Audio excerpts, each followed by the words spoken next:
You've been in that situation before. Somebody says something and your gut instantly knows it doesn't add up. It doesn't sit right. You've got the receipts, the memory, the evidence that what just came out of their mouth isn't true. And what happens inside you?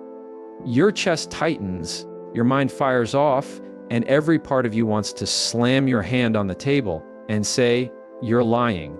It feels like the obvious move. It feels like the righteous move. It feels like the powerful move. But let me tell you something, it's not. Because the second those two words leave your mouth, you're lying. You've already lost control of the conversation. And I want to break that down. Because on the surface, it feels like you're calling out bad behavior. It feels like you're standing up for the truth.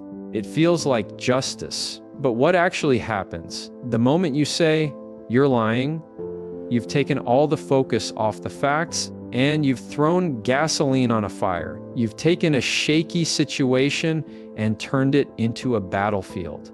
Instead of dealing with what they said, now you're dealing with their reaction. Because human beings, when accused, don't fold, they fight, they defend, they raise their voice, they spin, and you've given them the perfect excuse to not address the truth because they're too busy defending themselves from you.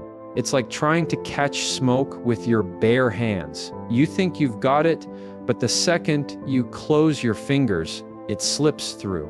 You want honesty, you want accountability, you want resolution. But by going straight for "you're lying," you've actually handed them a lifeline. Because now they get to say, "I'm not lying! How dare you accuse me? You're twisting things!" You're overreacting, and what started as their dishonesty has now shifted into you being the aggressor. They're on the defense, but not about the truth, about you.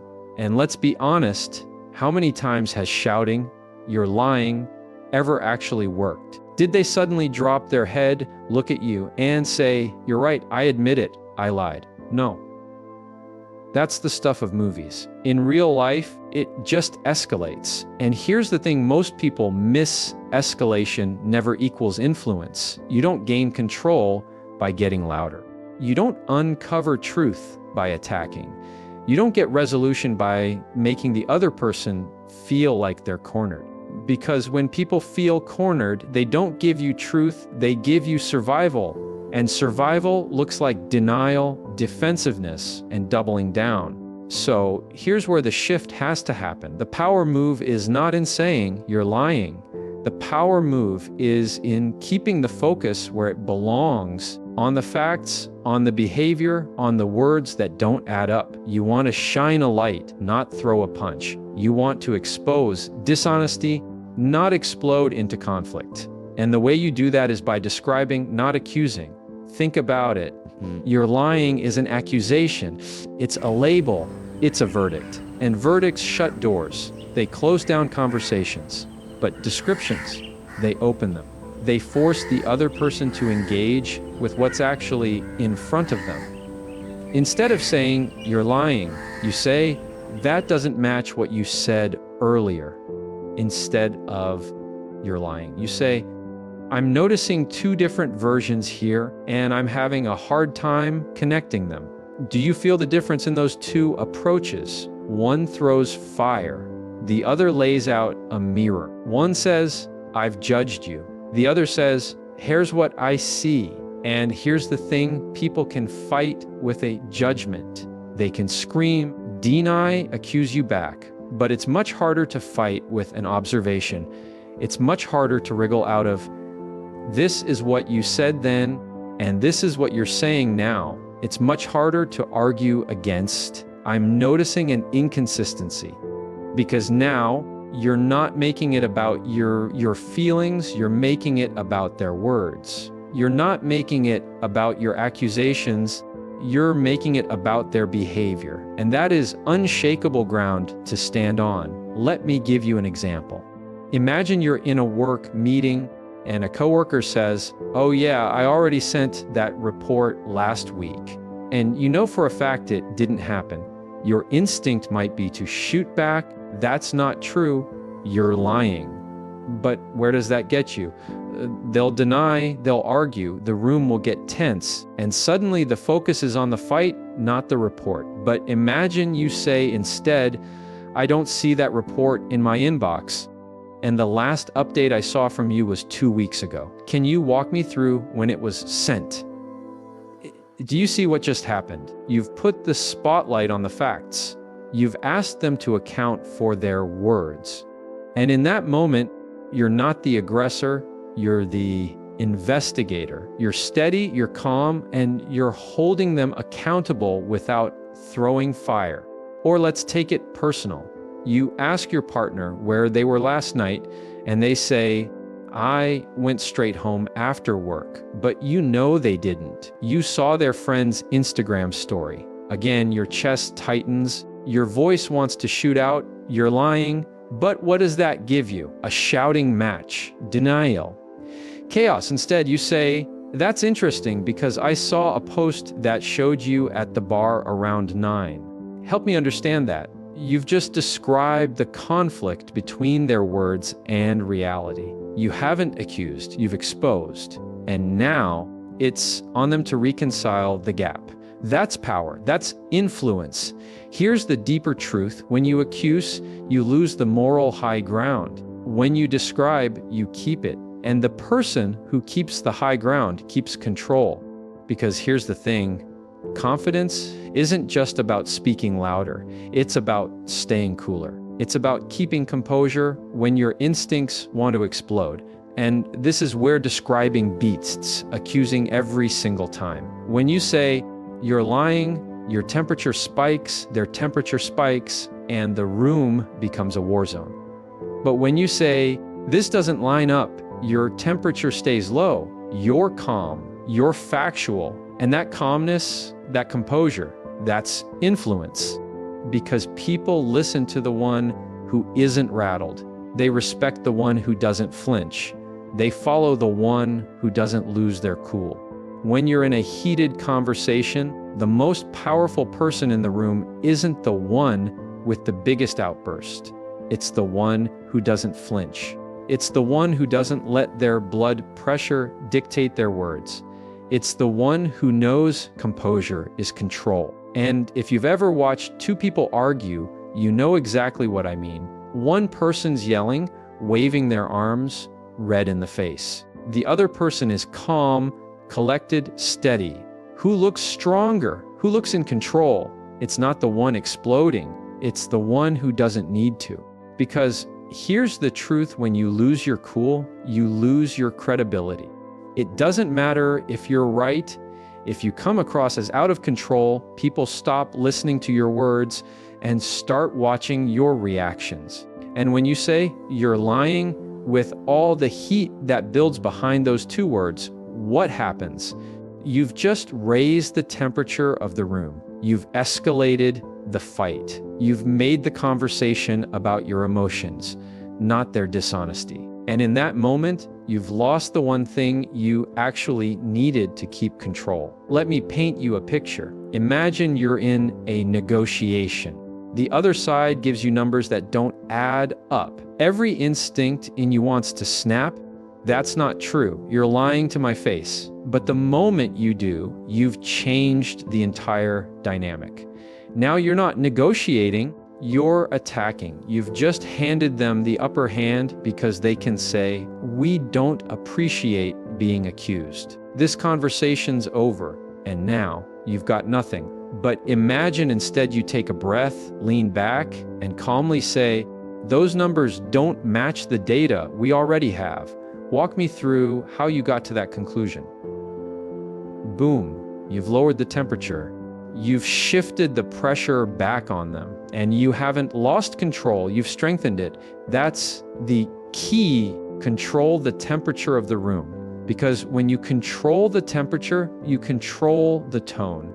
And when you control the tone, you control the outcome. That's not about winning arguments. It's about shaping them. It's about setting the pace. It's about refusing to let someone else's dishonesty drag you into chaos. I want you to think of yourself like a thermostat, not a thermometer. A thermometer just reacts. If the heat in the room goes up, the thermometer spikes. That's what most people do in conversations. They mirror the heat. If someone raises their voice, they raise theirs. If someone accuses, they accuse back. If someone spins, they spin harder. But a thermostat sets the temperature. It decides whether the room gets hotter or cooler. And that's the kind of communicator you want to be. Don't just react. Set the temperature. So what does that look like in practice? It looks like slowing down your voice instead of speeding it up. It looks like lowering your tone instead of raising it. It looks like pausing, breathing, letting silence do some of the work instead of filling every second with fire. Silence is powerful. Calmness is powerful, because when everyone else is spiraling, the calm person commands attention. The calm person gets heard. The calm person has influence. And let me tell you something, this doesn't just apply to liars. It applies everywhere, at work, at home, with your kids, with your partner, with strangers. Every conversation has a temperature, and every word you say either raises or lowers it. The easy route is to let yourself spike. The powerful route is to steady yourself so you can steady the room. Now, here's the pushback I get. But Jefferson, if I don't raise my voice, how will they know I mean business? And I'll tell you, volume doesn't equal strength. Clarity does. Composure does. A whisper in the right tone can be more powerful than a scream, because what makes people listen isn't how loud you are, it's how grounded you are. It's the unspoken signal that says, I don't need to out-yell you because I already own my space. That's the kind of power people respect. And here's another truth the person who keeps their cool sees more clearly. When you're heated, you're blinded. You miss details. You miss cues. You miss opportunities. But when you're calm, you notice everything. You catch the inconsistencies. You hear the contradictions. You see the body language shift. You collect data that the heated person misses. And that data, that's what gives you leverage. Roll directly into the fourth keynote expansion next, on clarity over volume. To keep this momentum building without breaking stride, think about it. You've probably seen someone in an argument. Maybe it was a coworker, maybe it was a family member who just kept raising their volume, convinced that if they shouted hard enough, they'd win. Did it work? No. What actually happens when someone gets loud? People stop hearing the words. They just hear the noise. And when all they hear is noise, the point gets lost. The truth gets buried under the volume. Clarity beats volume every single time. Clarity is what cuts through the fog of dishonesty. Clarity is what makes people stop, pause, and actually think about what's being said. And here's the beauty of clarity. It doesn't need to scream. It just needs to be sharp, precise, anchored. That's the voice people respect. That's the voice people follow. So when you're in that moment, when you catch yourself about to blurt out, "You're lying!" ask yourself, am I trying to be loud or am I trying to be clear? Because your lying is loud, it's blunt, it's emotional, it's a punch, but it's not clear.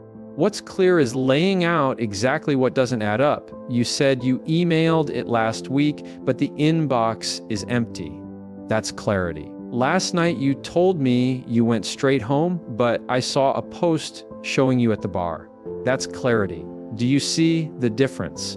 Loudness makes it about you. Clarity makes it about the facts. And here's the thing about clarity, it's undeniable. You can fight an accusation, you can debate a label, but you can't unsay what you said before. You can't erase what was already observed. When you bring clarity to the table, you anchor the conversation in something solid. You're not flailing with emotion. You're planting your feet on facts. And when you plant yourself on facts, you don't need to raise your volume. The truth speaks loud enough all on its own. I'll give you an example. Imagine you're in a meeting and someone says, "I never got that email from you." You know you sent it. Your instinct might be to say, "That's not true. You're lying." but that just turns the room into drama. Now, it's not about the email, it's about the fight. But imagine instead you say, the email was sent on Tuesday at 3:12 p.m. I can pull it up if you'd like. That's clarity, calm, factual, specific. And you know what happens in that moment? Everyone else in the room sees it. They feel it. They don't need you to be loud because the clarity of your words already won the point. Or take it into your personal life. Your teenager says, I was studying all night, but you know the Xbox was on. If you shout, you're lying! What happens? Doors slam, voices rise, walls go up. You've lost clarity. But if you say, I checked at midnight and saw the game running, that doesn't match what you just told me.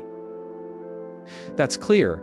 That's precise. That's not noise. It's truth. And now, instead of a shouting match, you've given them something they can't sidestep. They can try, but the clarity hangs in the air. That's why I say this confidence isn't in your volume, it's in your clarity. Anybody can get loud. Loud is easy. Loud is lazy. But clarity takes discipline. Clarity takes composure. Clarity takes the ability to slow yourself down, to pick your words carefully, to say exactly what you mean without piling on extra heat. And when you do that, you don't just sound confident, you are confident. Because confidence is nothing more than owning your words without needing to dress them up in volume. And here's the kicker, when you get clear, you actually lower the volume of everyone else. Because clarity has a way of diffusing heat. Loud words spark louder responses. Clear words slow everything down. They put the weight of the truth back on the other person, and they don't give them anything extra to push against. That's how you control the conversation, not by out yelling, but by out clarifying. So the next time you're tempted to go loud, stop yourself. Don't shout, you're lying! Step back and get specific. Describe the inconsistency.